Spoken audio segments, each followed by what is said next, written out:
Praise the Lord. परमेश्वर का धन्यवाद हो, उसकी दया उसकी करुणा से एक अवसर मिला उसके वचनों में से सीखने के लिए। आइए आज का वचन हम देखेंगे भजन संहिता और उसका 46। परमेश्वर हमारा शरण स्थान और बल है, संकट में अति सहज से मिलने वाला सहायक। इस कारण हमको कोई भय नहीं, चाहे पृथ्वी उलट जाए और पहाड़ समुद्र के बीच में डाल दिए जाए। आमीन। आज भारत देश और पाकिस्तान का युद्ध चालू है। पाकिस्तान ने कल रात में कई मिसाइलें डाली भारत के ऊपर। जैसलमेर के अंदर 70 मिसाइलों को डिफ्यूज किया, 2 फाइटर प्लेन गिरा दिए भारत ने, और ऐसे कई अचीवमेंट है भारत के।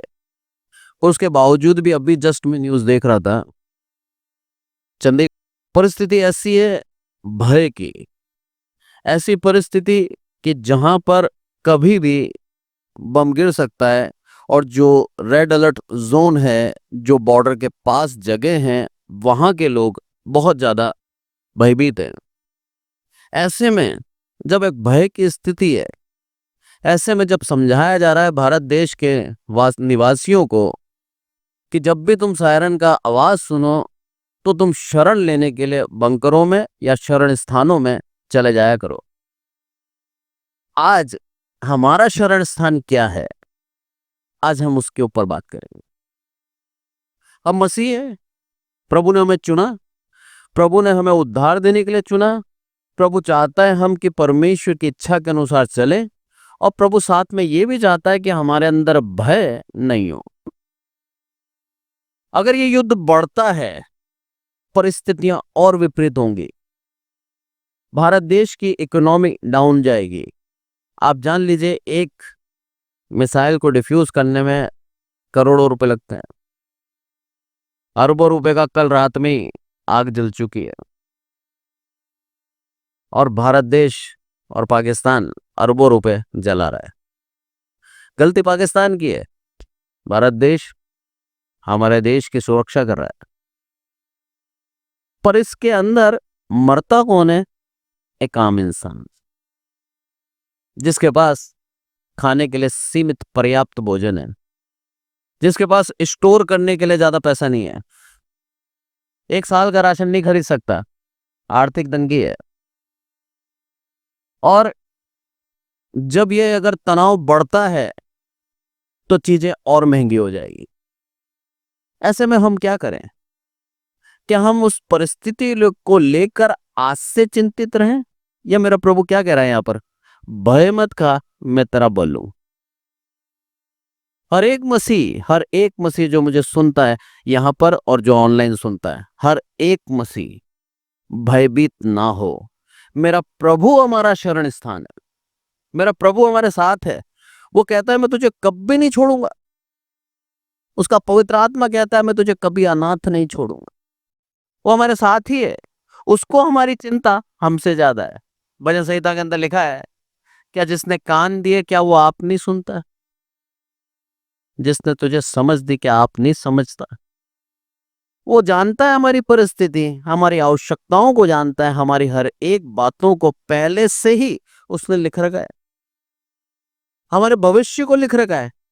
और इस किस तरह से हमें इस पूरे समय के अंदर, जो एक संकट का समय, हमें कैसे बचाएगा, वो अद्भुत रीति आप खुद अपने जीवन में अनुभव करेंगे। और बड़ी बड़ी गवाहियां आएंगी कि प्रभु ने मुझे उस समय इस तरह से बचाया। पर हमारा शरण स्थान क्या है, वो हमें तय करना है।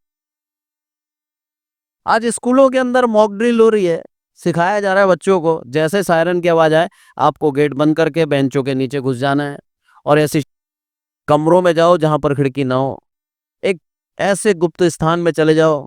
रात को कल पूरा ब्लैकआउट था, लाइट गई हुई थी। ये सारी परिस्थितियां देखकर इंसान डरता है कि क्या होगा। पर मेरा प्रभु क्या कह रहा है यहां पर? कि परमेश्वर हमारा शरण स्थान और बल है, ताकत है मेरी। वो मेरे को उस ताकत के ऊपर विश्वास करना है कि मेरा ताकत परमेश्वर है वो क्या बोलता है, पृथ्वी उलट भी जाएगी ना तो भी मैं तुझे संभाल लूंगा। बहुत बड़ी बात है। पृथ्वी उलट भी जाएगी तो भी मैं तुझे संभालूंगा। मेरे पे विश्वास रख, मैंने तुझे चुना है और मैं तेरे लिए सब कुछ कर चुका हूं, पहले से ही लिख चुका है। वचन कहता है आदि से ही उसने हमें चुन लिया था। तो क्या हमारे धर्म के काम देख के चुना था?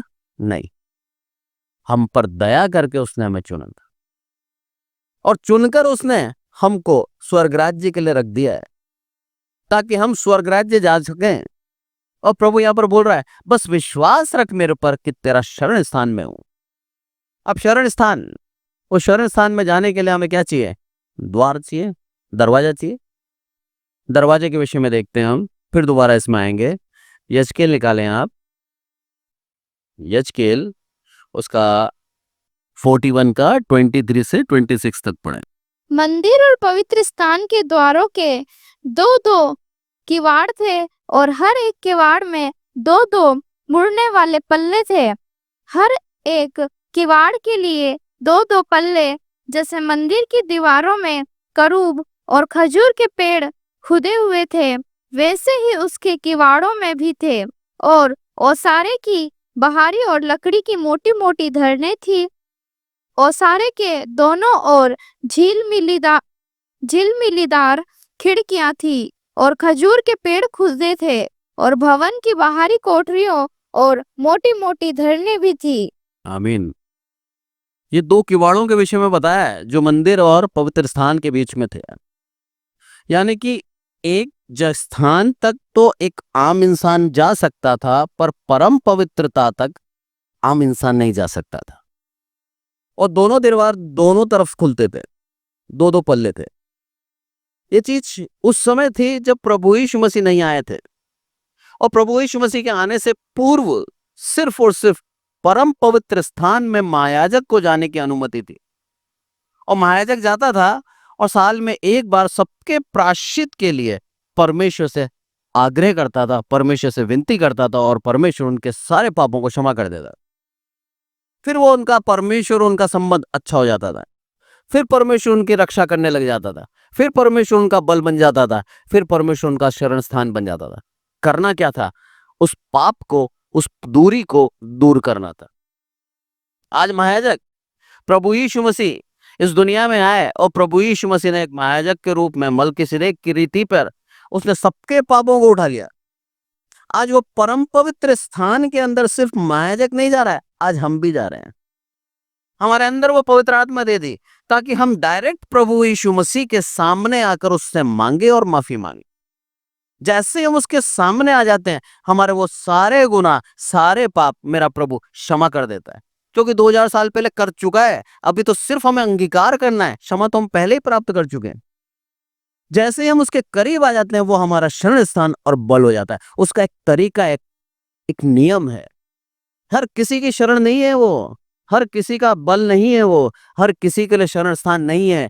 सिर्फ उन लोगों के लिए है जो उसके पास आते हैं, अंगीकार करते हैं, अपने पापों को मान लेते हैं और ये कहते हैं कि प्रभु सच में तूने मेरे लिए सलीब पर मृत्यु सही और तीसरे दिन जी उठा। जो ये मानते हैं, जो ये विश्वास करते हैं, उन्हीं के लिए शरण स्थान और बल है। वो दो किवाड़ जो थे वो आज खत्म हो गए। आज एक ही किवाड़ है और वो है प्रभु यीशु मसीह। एक ही द्वार है, वो प्रभु यीशु मसीह। उसके द्वारा यदि हम चलेंगे तो हम स्वर्ग राज्य जा सकते, तो उस बल को प्राप्त कर लेंगे, उस शरण स्थान को प्राप्त कर लेंगे। आज प्रभु हमें वो सिखाना चाह रहा है कि वो हमारे साथ है, पर उसकी एक शर्त, एक टर्म्स एंड कंडीशन है, नियम है, शर्तें हैं, उसको हमें पालन करना होगा।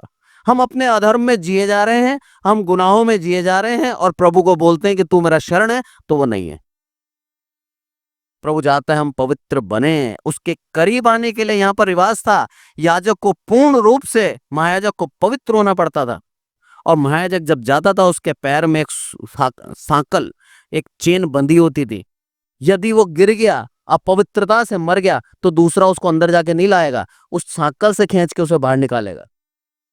इतना पवित्र था वो स्थान। प्रभु परमेश्वर के करीब जाना आम बात नहीं है। हमारे खातिर, सारे इसराइलियों के खातिर मूसा गया था परमेश्वर के सामने। 40 दिन उसके सामने बैठा। सोचो कितना पवित्र होगा, परमेश्वर का दर्शन देखने पाया वो। और परमेश्वर ने सारी व्यवस्था उसको कंठस्थ करा दी। पर वो उसने अपने आप को कितना पवित्र करा कि परमेश्वर के करीब जा पाया, शारीरिक रूप से और आत्मिक रूप से। आज हम परमेश्वर के करीब तो जाना चाहते हैं पर पवित्र होना नहीं चाह रहे। मेरा प्रभु चाहता है पवित्र हो जाओ, तब जाके तुम मेरे पास आ सकते हो, तब मैं तुम्हारा शरण स्थान होऊंगा, तब मैं तुम्हारा बल होऊंगा। परमेश्वर ने दुष्टों के लिए क्या बोला मालूम है आपको? उसने बोला तुम व्यर्थ ही मेरी वाचा को बोलते हो, ये वाचा तुम्हारे लिए नहीं है। वचन कहता है साफ। आज हम वाचा के अधीन है। यदि हम उससे अंगीकार कर लेते हैं अपने पापों का और मान लेते हैं कि हाँ प्रभु मैं अधर्मी था, तूने मेरे लिए जान दी, वैसे ही हम उसकी वाचा के अधीन हो जाते हैं। और ये सारी वाचाएं जो अभी पढ़ रहे हैं हम कि मैं तेरा बल हूं, तेरा शरण स्थान हूं, तेरा संकट में अति सहज से मिलने वाला, आसानी से मिलने वाला प्रभु हूं मैं। कब? जब तू मेरी वाचाओं के अधीन है तब। और वाचा के अधीन होने का एक ही तरीका है, उसके करीब आए। उसके करीब आने का एक ही तरीका है, पवित्र हों। जब हम पवित्र होंगे तब उसके करीब आ पाएंगे और मेरा प्रभु हमें अपने पास बुलाएगा। इसलिए बोलता है वो अति सहज से मिलने वाला है। दाऊद राजा बोल रहा है आसानी से मिल जाता है। क्यों मिल जाता है? क्योंकि दाऊद राजा पूर्ण रूप से पवित्र था। उसके जीवन के अंदर सिर्फ एक पाप गिना गया, एक पाप। सोचिए कितना धर्मी था वो, एक पाप। हमारे जीवन के अंदर देखो तो एक दिन में ही पता नहीं कितने पाप है। उसके जीवन में एक पाप। उसकी उम्र 80 साल, 80 साल इस पृथ्वी पे जिया, उसके बाद पाप एक करा। क्या धर्मी था, क्या नम्र था। क्या कारण था मालूम है आपको उसका एक पाप गिना जाना?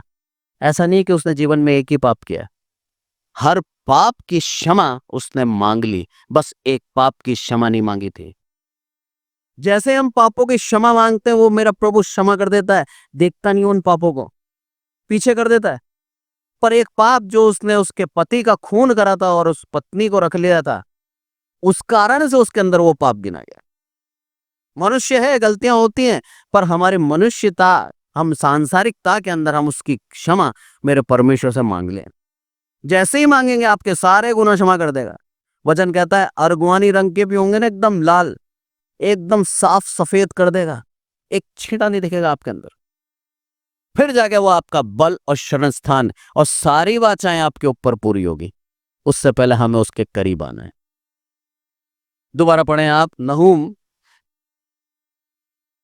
नहूम 1 का 7 निकालें, फिर दोबारा भजन संहिता में जाएंगे। Page number 1084। यहोवा भला है, संकट के दिन में वह दृढ़ ठहरा है और अपने शरणागतों की सुधि रखता है। आमीन। यहोवा भला है और क्या करता है वो? संकट के दिन वह दृढ़ गढ़ ठहरा है। गढ़ है वो हमारा। कितना भी हमला कर लो, कितनी भी मुसीबत आ जाए, उस गढ़ के अंदर जब तक रहोगे सुरक्षित रहोगे। लिखा है वचन के अंदर, क्या बोलता है कि अपने शरणागतों की सुधि रखता है। जानता है उनको, उनकी हर एक जरूरतों को जानता है, उनकी हर एक बातों को जानता है। उसको मालूम है इसकी क्या आवश्यकता है, सब मालूम है प्रभु को। वही शरण स्थान आज हमारा है। देश की कैसी भी परिस्थिति क्यों ना हो जाए, कैसे भी हमले क्यों ना हो जाए, मेरा प्रभु हमारा शरण स्थान है। आप ये याद रखें। वही बल देगा हमें, वही आसानी से मिलने वाला सहायक है, वही हमारे साथ सदैव है, उसको हमारी सुधि है। हमें डरने की आवश्यकता नहीं है। जैसे एक पिता होता है ना, अपने बच्चे की हर एक जरूरतों को जानता है। बच्चा टेंशन में रहता है कि मेरे जीवन में क्या होगा, मुझे वहां जाना है, मैं कैसे जाऊंगा। पिता पहले से इंतजाम करके रखता है। ऐसे मेरा प्रभु यीशु मसीह है, हर एक इंतजाम कर चुका है, हर एक वादे को पूरा कर चुका है। विश्वास करें और पालें। हमें बस विश्वास करना है। प्रभु वही चाहता है आज हमसे। दोबारा भजन संहिता और उसका 46 और पहला दूसरी आयत पढ़ें। परमेश्वर हमारा शरण स्थान और बल है, संकट में अति सहज से मिलने वाला सहायक। इस कारण हमको कोई भय नहीं, चाहे पृथ्वी उलट जाए और पहाड़ समुद्र के बीच में डाल दिए जाए। आमीन। इस कारण हमें कोई भय नहीं। हर एक मसीह यही कहे ऊंचे स्वर से, इस कारण हमें कोई भय नहीं। कोई भय नहीं। कैसे भी मिसाइल आ जाए, कैसे भी फाइटर प्लेन आ जाए, कैसे भी आक्रमण की परिस्थिति आ जाए, मेरा शरण स्थान मेरा प्रभु यीशु मसीह। हर एक परिस्थिति में सच्चा, हर एक परिस्थिति में विश्वास योग्य, हर एक परिस्थिति में सुधि रखने वाला प्रभु है मेरे। आपके घर के अंदर कभी खाना खत्म नहीं होगा, कैसी परिस्थिति क्यों ना हो जाए, महंगाई कितनी बढ़ जाए, परिस्थिति गंभीर हो जाए, आपको भूखा नहीं रखेगा, आपको सुरक्षित रखेगा। उसका वादा है ये। उसके वादे के अधीन होकर हम चलें, उसके वादे के अधीन होगी। 91 और उसका पहली और दूसरी आयत पढ़े, वचन संहिता 91। जो परम प्रधान की छाया हुए स्थान में बैठा रहे, वह सर्वशक्तिमान की छाया में ठिकाना पाएगा। मैं यहोवा के विषय कहूंगा, वह मेरा शरण स्थान और गढ़ है, वह मेरा परमेश्वर है, मैं उस पर भरोसा रखूंगा। आमीन। वह मेरा परमेश्वर है। गर्व से कहें हम कि वह मेरा परमेश्वर है और मेरा भरोसा उसी पर रहेगा। उसी पर रखूंगा मैं भरोसा, और किसी चीज पे भरोसा नहीं रखूंगा मैं। जब हमारा भरोसा सिर्फ प्रभु के ऊपर होगा, तब मेरा प्रभु हमारे लिए आगे से आगे बंदोबस्त करता है। परम स्थान क्या लिखा है यहाँ पर? परम प्रधान की छाए हुए स्थान में बैठा है वो। परम प्रधान की छाए हुए स्थान में, उसकी छाया हमारे ऊपर। आपको मालूम है मुर्गी अपने बच्चों को कैसे संभालती है? पंखों के नीचे घुसेड़ लेती है। दूर से देखोगे तो मुर्गी ही दिखेगी, बच्चे गायब हो जाते हैं। ऐसे देखता है मेरा प्रभु हमें, ऐसे संभालता है। दूर से अकेला ही दिखेगा, उसके बच्चे सब उसके पास हैं। मेरा प्रभु महान है। मेरा प्रभु हमें आज प्रोत्साहन के वचन दे रहा है, परिस्थिति कैसी भी आ जाए देश में, मैं तुम्हारा साथ नहीं छोड़ूंगा, मैं तुम्हारे साथ हूं।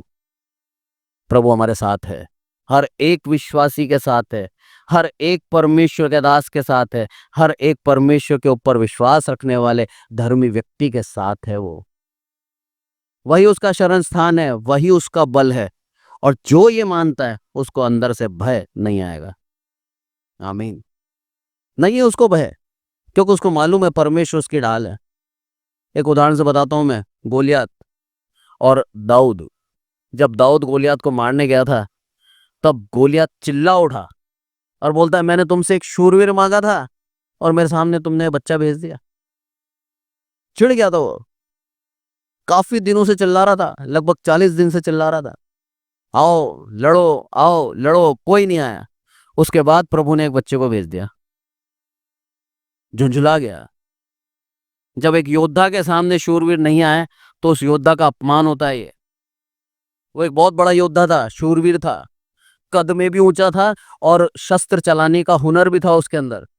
पूरी ढाल और सब कुछ पहने हुए सामने खड़ा था, और दाऊद निहत्था लाठी लेके आ गया था। क्या बोला गुस्से से? अरे मुझे तू कुत्ता समझता है क्या कि लाठी से भगाएगा? अरे समझा क्या तुमने मुझे? इतना बड़ा अनादर कि एक बच्चे को भेज दिया। इतने टाइम से चिल्ला रहा था, तब कोई नहीं आया। ये है मेरे प्रभु का चमत्कार। क्या बोलता है दाऊद वहां पर? बहुत ही अच्छा शब्द है। बोला, तू क्या लेके आता है? तो तलवार, सांग और ढाल लिया आता है, पर मैं मेरे प्रभु का नाम ले आता हूं। आज हमारे पास सिर्फ प्रभु का नाम है, वो काफी है, वही सब कुछ है। उसके साथ हम हर एक जंग जीत सकते हैं। आज भारत देश के साथ प्रभु है, मेरा प्रभु हमारे साथ है, और वो ढाल जब तक हमारे साथ है, दुश्मन कितना भी प्रयास क्यों ना कर ले, कुछ नहीं हो सकता। दाऊद राजा के एक पत्थर ने उस शूरवीर को गिरा दिया। दाऊद के साथ परमेश्वर था, और दाऊद ने कहा था, आज ही परमेश्वर तुझे मेरे हाथों में करेगा। उसके वचनों के आधार पर परमेश्वर ने उसकी विनती सुन ली। आज प्रभु हमारी विनती सुनता है। प्रभु हमें चाहता है, वो चाहता है हम उसकी शरण में रहें, वो हमें बल दे, उसकी आत्मा से पोषित हों, और हमेशा ये याद रखें मेरा प्रभु हमारे साथ है। उसकी छाया में रहें, उसकी छाया में। जैसे कि मिस्र के देश में से निकाला था इस्राएलियों को, उसकी छाया में चल रहे थे वो। विपत्ति पीछे खड़ी थी, फिरौन पूरी सेना लेके रात भर प्रयास करा उसने कि आग के मैं मार दूं, पर बीच में खड़ा था प्रभु। मार नहीं पाया। 600 रथ थे, कम नहीं थे। और वो लोग डर गए थे कि अब पीछे आ गए, पर मेरा प्रभु ने जैसे ही उनका साथ दिया, उनके अंदर एक बल आ गया। मूसा को याद था, क्योंकि वो विश्वासी था। जैसे ही विश्वास किया सारी प्रजा ने, सब लाल समुद्र के पार हो गए। एक बहुत बड़ा आश्चर्य कर्म उन्होंने अपने जीवन में देखा। एक वो चीज उन्होंने अपने जीवन में देखी जो कभी भी देख नहीं सकते थे। वो आश्चर्य कर्म दिखाया प्रभु ने, और शत्रुओं को पीछे ही रखा। उसके बाद उन शत्रुओं को मार डाला। ये मेरे प्रभु की ताकत और शूरवीर पराक्रमी प्रभु है। वो किसी भी हालत में वो विजय दिलाता है। नियत्तों को विजय दिला दिया, नियत्तों को। और सारे फिरौन और उसके राजा, उसके सारे के सारे कर्मचारी मारे गए। मेरा प्रभु हमारे साथ है। एक और आयत निकालें आप, भजन संहिता 18 और उसका दूसरा पद पढ़ें, पहला और दूसरा। हे परमेश्वर, हे मेरे बल, मैं तुझसे प्रेम करता हूं। उसकी शरण में आ गए ना हम, तो हमें बोलना क्या है? प्रभु तेरे से प्रेम रखता हूं, तू है मेरा बल। और प्रेम एक ऐसा नेचर है प्रेम का, जितना सामने वाला करता है उससे ज्यादा हमें करने की एक इच्छा होती है। ये सच्चाई है, प्रेम का एक नेचर है। आप देखना, पति पत्नी हो, माँ बेटा हो, भाई बहन हो, अलग अलग तरह के प्रेम और स्नेह हमको सिखाया प्रभु ने रिश्तों के आधार पर। और प्रभु बोलता है हर रिश्ते में आप मुझे देख सकते हो, और उसकी गंभीरता को आप जान सकते हो। पिता अपने पुत्र के लिए सब कुछ करता है, सब कुछ, अपनी परिस्थिति से ऊपर जाकर उसको पालता है। और जब पुत्र बड़ा होता है तब क्या सोचता है? अब मेरे पिता को मैं बेहतर जिंदगी दे पाऊं। प्रेम का नेचर है। अगर प्यार है ना, तो पुत्र पिता के लिए सब कुछ करेगा। ऐसे पत्नी त्याग देती है प्रेम के लिए, पति के लिए। उनके अंदर त्याग भावना होती है। एक ने करा तो दूसरा उससे बढ़कर करेगा। यहां पर प्रभु अपने हमसे प्रेम कर चुका है, अब बारी हमारी है। उससे बढ़कर हम कर नहीं सकते, उसके बराबर हम कर नहीं सकते। प्रयास करते रहेंगे, उसके बराबर भी नहीं कर सकते। पर प्रभु चाहता है कि जितना उसने करा, अगर उसका 1% भी कर लिया ना, स्वर्ग राज्य हमारा है। 1%। हम प्यार कैसे करते हैं मालूम है? खूबी होती है हमारे प्यार की। हमें हमेशा सुंदर चीजों से प्यार होता है। सच्चाई है, खूबसूरतियों से प्यार होता है हमें। हमें बदसूरती से प्यार नहीं होता। हमें हमारे से अच्छी परिस्थिति से प्यार होता है, हमारे गरीब परिस्थिति से प्यार नहीं होता। फिर हम कैसा प्यार कर रहे हैं? हम प्यार नहीं कर रहे, हम दिमाग चला रहे हैं। मेरे प्रभु ने कैसा प्यार किया हमसे? उससे ऊपर तो कोई है ही नहीं। उसने अपने से नीचे देखा। उससे सुंदर कोई नहीं है, उससे बस सूरत को देखा। उससे ज्ञानी कोई नहीं है, निर्बुद्धि को देखा, और हमसे प्यार किया। तो हम कितना धन्यवाद दें उसको कि प्रभु तूने मुझे चुना। अब मेरा कर्तव्य है कि मैं प्यार करूं। इसलिए यहां पर दाऊद राजा बोलता है प्यार करता हूं। बोलो आप प्यार करें उससे। जब आप प्यार करेंगे तब मेरा प्रभु अपना और प्यार हमें दिखा देगा। प्यार का नेचर होता है। जब आगे पढ़ते हैं उसके अंदर क्या लिखा है? यहोवा मेरी चट्टान है और मेरा गढ़ और मेरा छुड़ाने वाला है। मेरा ईश्वर मेरी चट्टान है, जिसकी मैं शरणागत हूं, जिसका मैं शरणागत हूं। वो शरणागत किसका है वो बता दिया उसने। मेरा परमेश्वर मेरी चट्टान है, वो कोई हिला नहीं सकता इसको। वो चट्टान इतना मजबूत है मेरा प्रभु। उसकी उपमा दी है, बोले इसको कोई टाल नहीं सकता। दृढ़ता के साथ खड़ी है, और जहां पर है वहीं पर रहेगी, स्थिर है। उसका शरणागत हूं मैं। ना कोई इसे हिला सकता, ना मुझे हिला सकता। तो हमें मालूम होना चाहिए हमारे प्रभु की शक्ति, सामर्थ। उसने हमें चुना है, और हमें उद्धार देने के लिए चुना है, हमें सुरक्षित रखने के लिए चुना है, हमें आशीष देने के लिए चुना है। उसकी दया है हम पर, वो हमसे प्यार करता है। एक और आयत निकालें आप, यशायाह उसका 40:9 और 11, 9 से 11। हे सियोन को शुभ समाचार सुनाने वाली, ऊंचे पहाड़ पर चढ़ जा। हे यरूशलेम को शुभ समाचार सुनाने वाली, बहुत ऊंचे शब्द से सुना, ऊंचे शब्द से सुना, मत डर, यहूदा के नगरों से कहे, अपने परमेश्वर को देखो, देखो, प्रभु यहोवा सामर्थ्य दिखाता हुआ आ रहा है, वह अपने भुजबल से प्रभुता करेगा। देखो, जो मजदूरी देने की है वह उसके पास है, और जो बदला देने का है वह उसके हाथ में है। आमीन। मेरा प्रभु क्या है? आ रहा है, देखो। और ये समय अंत का लगता है। देश देश पे चढ़ाई कर रहे हैं, महामारियों का शब्द हम सुन रहे हैं, जगह जगह विपत्तियां हो रही हैं, सब कुछ हम देख रहे हैं। इंसान लोभी लालची हो चुका है। वचन कहता है प्रकाशित वाक्य के अंदर कि जो अन्यायी है वो अन्यायी रहे, जो मलिन है वो मलिनता में ही करते रहे। उसी चीज को दानियल के अंदर समझाया गया, मतलब जो दुष्ट है वो इतने कठोर हो जाएंगे, दुष्टता में ही रहेंगे। तो ऐसा दिख रहा है आज। कितना भी समझाओ, कितना भी आप वचन को सिखा दो, सीख लो, उसके बावजूद भी दृढ़ता से उसी के ऊपर बने हुए हैं। मतलब वो वचन पूरे हो रहे हैं जो वचन प्रकाशित वाक्य में लिखे हैं। और वहां पर लिखा है साफ साफ 22 के अंदर, प्रकाशित वाक्य के अंदर, जो इन बातों को मानता है वो धन्य है। यहां पर क्या बोल रहा है कि देखो वो आ रहा है और उसके हाथ में क्या मजदूरी है। किसकी मजदूरी? हाँ, जितनों उसके ऊपर विश्वास किया उनकी मजदूरी है। और वो मजदूरी क्या है? जब वो बादलों में आएगा ना, हमें साथ में लेके जाएगा, अगर हम जीवित हैं तो। और अगर हम शहीद हो चुके हैं तो पहले पुनरुत्थान में हम जी उठेंगे। वो मजदूरी है उसकी। अनंत काल का उद्धार दे देना, पवित्र स्वर्ग राज्य के अंदर का वारिस बना देना हमें, वो मजदूरी देना चाहता है हमें। बोला उसके हाथ में ही है और वो देना चाहता है, देखो उसको। तो हमारी निगाह प्रभु की ओर होनी चाहिए। हमें विपत्ति दिखेगी ही नहीं, हमें परेशानी दिखेगी ही नहीं।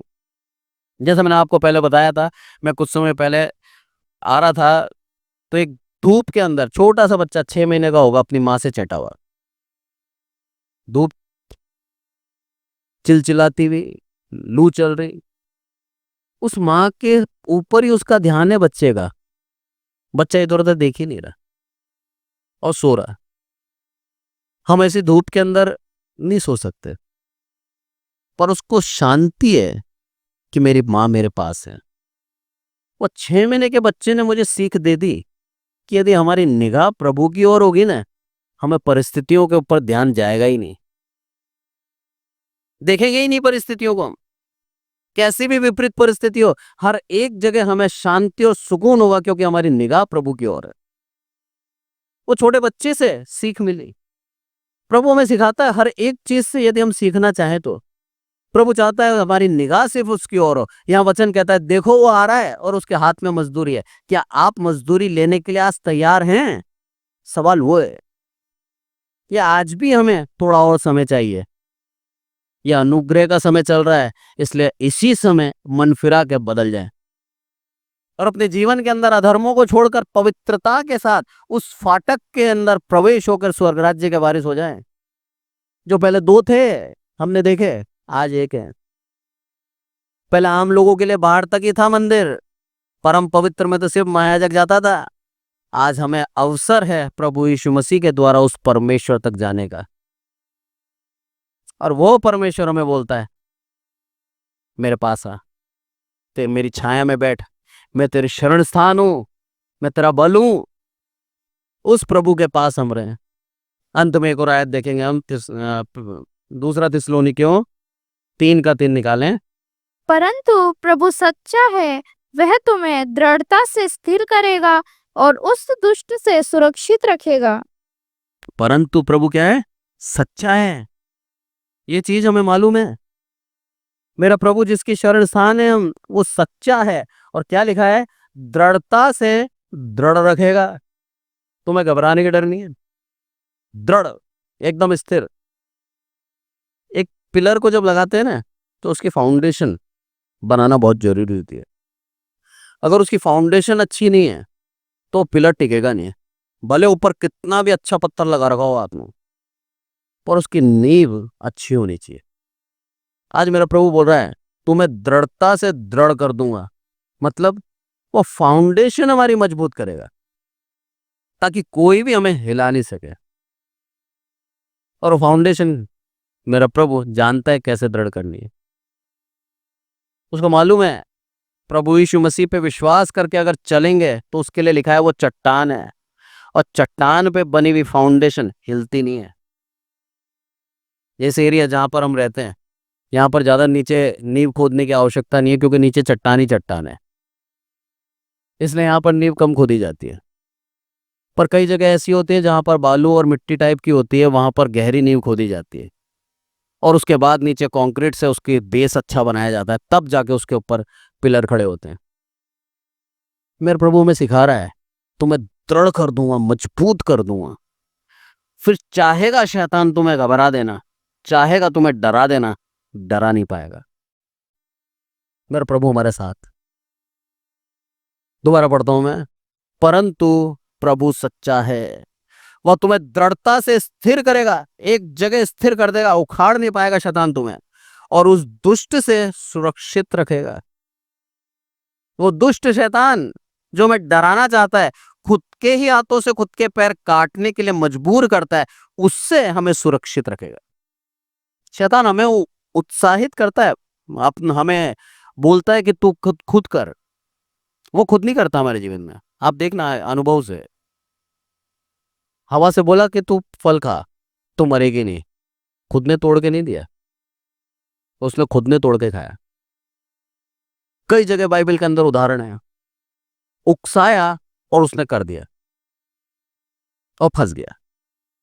हमारे जीवन के अंदर भी कई बार हम भी उकसाने में आ जाते हैं। आज नहीं आता मैं ये बोल लो, या फिर कम आता हूं।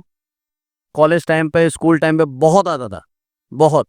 कोई भी मेरे को 2 मिनट में उकसा दे, तुरंत क्रोध से भरा हुआ था मैं, वचन में नहीं था, और मेरे दोस्त मेरे को लड़ाने में इस्तेमाल करते थे।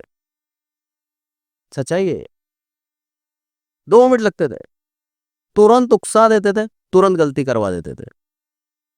तो ये जब होता है जब हम पवित्र आत्मा से परिपूर्ण नहीं है, सांसारिक है।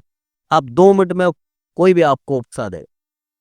पर जब आप परमेश्वर के करीब आते हैं, नजदीकी में आते हैं, और प्रभु को पहचानते हैं कि सच में बदला लेने का काम उसका है, युद्ध लड़ने का काम उसका है, हमें कुछ नहीं करना, हमें सिर्फ स्थिर रहना है, और स्थिर करने का भी काम उसका है। यहां पर कह रहा है ना, स्थिर करूंगा मैं, तो स्थिर करने का भी काम उसका है। हमें सिर्फ उसकी इच्छा के अनुसार चलना है। तब हमें कोई उकसाएगा तो हम उकसेंगे नहीं, फिर मुश्किल सुनेंगे, फिर बोलेंगे प्रभु देख लेगा यार, मुझे नहीं करना, प्रभु देख लेगा। हो सकता है आपको कायर बोल के संबोधित करें, हो सकता है आपको नीचे गिराना चाहें, सुन लेना, उसमें बेहतर है। करने से गलतियां हो जाती है, चुप रहना समझदारी है। प्रभु बोलता है मेरे नाम से सहो। उसके पीछे एक बहुत बड़ा कारण है, बहुत बड़ा कारण। अय्यूब ने सहा। अय्यूब ने एक जगह भी नहीं बोला हे प्रभु मैं ही क्यों, उसने सहा।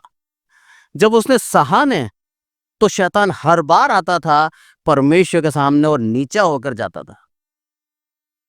हर बार शैतान को हराया उसने, शर्मिंदा कर दिया। परमेश्वर के सामने मुंह उठाना वैसे भी नहीं उठा सकता वो, और वो बिल्कुल भी ये नहीं बोल पाया कि तेरा दास ऐसा है। जबकि बड़े घमंड से आया था। मैं जानता हूं मनुष्य की फितरत क्या होती है, अभी इसका सब कुछ लूंगा, अब भी ये तेरे विरुद्ध बोलेगा। ये मनुष्य की फितरत है कि जब तक हमारे पास है तब तक हमारे मुंह से धन्यवाद, आराधना, हमारी स्तुति निकलती रहती है, निकलती रहती है। जब हमसे लेना स्टार्ट करता है तब बोलते हैं प्रभु मैं ही क्यों। और शैतान को हराना चाहता है हमारे वचनों के द्वारा, इसीलिए प्रभु हमारे जीवन में सहने के लिए पल देता है, ताकि हम भी विजय हो पाए, हम भी उन लोगों में गिने जाएं जिन्होंने शैतान को हरा दिया। उसकी मनसा हमारे जीवन में पूरी नहीं हो पाई, और हम उनके ऊपर विजय प्राप्त करके मृत्यु पर भी विजय प्राप्त करेंगे प्रभु यीशु मसीह के समान। प्रभु वो चीज सिखाना चाहता है हमें, इसलिए बोलता है सहो, क्योंकि तुम्हारे पिता को यह भाता है कि तुम सहते हो, तो हमें सहना है। लास्ट में क्या बोलता है यहां पर, एक और आयत निकालने आप, इब्रानियों और उसका 13वां अध्याय और 6ठी आयत। इसलिए हम निडर होकर कहते हैं प्रभु मेरा सहायक है, मैं न डरूंगा, मनुष्य मेरा क्या कर सकता है। आमीन। इसीलिए हम निडर होके कहते हैं, हर एक मसीह इसीलिए निडर होके कहता है, परमेश्वर मेरा सहायक है, मनुष्य मेरा क्या कर सकता है। एक दुश्मन देश भारत का क्या कर सकता है, मेरा प्रभु हमारे साथ है। यहाँ के हर एक मसीहों की प्रार्थना इस देश के साथ है। मेरा प्रभु हमारा शरण स्थान है, हमारा बल है, हमारी ताकत है, हमसे प्रेम करता है, हमारी सुधि रखता है, उसको हमारी आवश्यकताओं के बारे में मालूम है, हमें स्थिर करता है और इसलिए बोलता है कि जब मैंने सब कुछ कर दिया, निडर होके घूम, तेरी हर एक आवश्यकता पूरी कर चुका हूं मैं, निडर होके घूम। इसीलिए हम निडर होकर कहते हैं, प्रभु मेरा सहायक है, मैं ना डरूंगा। आमीन। मैं ना डरूंगा। हर एक मसीह आज यही बोले, मैं ना डरूंगा, क्योंकि मेरा प्रभु मेरा सहायक है। आज के वचन से प्रभु हम सबको आशीषित करे। आइए प्रार्थना करें। हे हमारे प्रभु, आपका बहुत बहुत धन्यवाद देते हैं मेरे प्रभु, आदर मान आपको देते हैं मेरे प्रभु। प्रार्थना करते हैं विशेष करके मेरे प्रभु भारत देश के लिए। हम इस देश में रहते हैं मेरे प्रभु, ये देश सुरक्षित और ये देश संपन्न और ये देश उन्नति करता जाए मेरे प्रभु। यहाँ के हर एक प्रतिनिधि को, हर एक जो ऊंची पोस्ट पे बैठा है डिसीजन लेने वाले, हर एक को अच्छी समझ और बुद्धि देना मेरे प्रभु। आपकी योजना के तहत सारे कार्य हों। हम इस देश के अंदर सुरक्षित आज तक रहते आ रहे हैं, आगे भी रहें मेरे प्रभु। आज विपरीत पड़ोसी देश जो हम पर हमले कर रहा है मेरे प्रभु, सबको सुरक्षित रखना है इस देश के वासियों को मेरे प्रभु। और मेरे प्रभु वो अपनी हार माने, अपनी गलती स्वीकार करे। आदर मान आपको देते हैं मेरे प्रभु। प्रार्थना करते हैं यहाँ पर उपस्थित हर एक मसीह के लिए, सबको आशीषित करना, आपकी आत्मा से परिपूर्ण करना और निडर होकर हम घूमें, क्योंकि आप हमारे शरण स्थान है मेरे प्रभु। हमें डरने की आवश्यकता नहीं है। जितने ऑनलाइन सुनते हैं मेरे प्रभु, हर एक को आशीषित करना। आप हम सबके शरण स्थान है, आप हमारा बल है मेरे प्रभु। आपने हमें प्यार किया है, आप चाहते हैं हम आपकी ही इच्छा के अनुसार आप में बने रहे मेरे प्रभु। आदर मान आपको देते हैं मेरे प्रभु। विशेष करके प्रार्थना करते हैं भारत और पाकिस्तान के युद्ध के लिए, विराम आए, शांति आए, तबाही ना हो मेरे प्रभु। जो बेकसूर हैं वो ना मारे जाएं। आपने हम सबको सुरक्षित रखा है, इसलिए आपका बहुत बहुत धन्यवाद। आगे भी मेरे प्रभु ऐसे ही हमें सुरक्षित रखना मेरे प्रभु। हर एक प्रकार से आप हमारी जरूरतों को पूरी करते आए हैं, आगे भी मेरे प्रभु हर एक जरूरतों को पूरी करना मेरे प्रभु। सब कुछ आपके हाथों में सौंपते हैं मेरे प्रभु। आपने हमारी विनती सुनी, इसलिए आपका धन्यवाद। प्रभु यीशु मसीह के नाम से मांगते हैं, आमीन। अब हमारे प्रभु यीशु मसीह का अनुग्रह, पिता परमेश्वर का प्रेम और पवित्र आत्मा की सहभागिता हम में से प्रत्येक के जीवन के अंत तक होती रहे। आमीन, आमीन, आमीन। Praise the Lord. Thank you so much.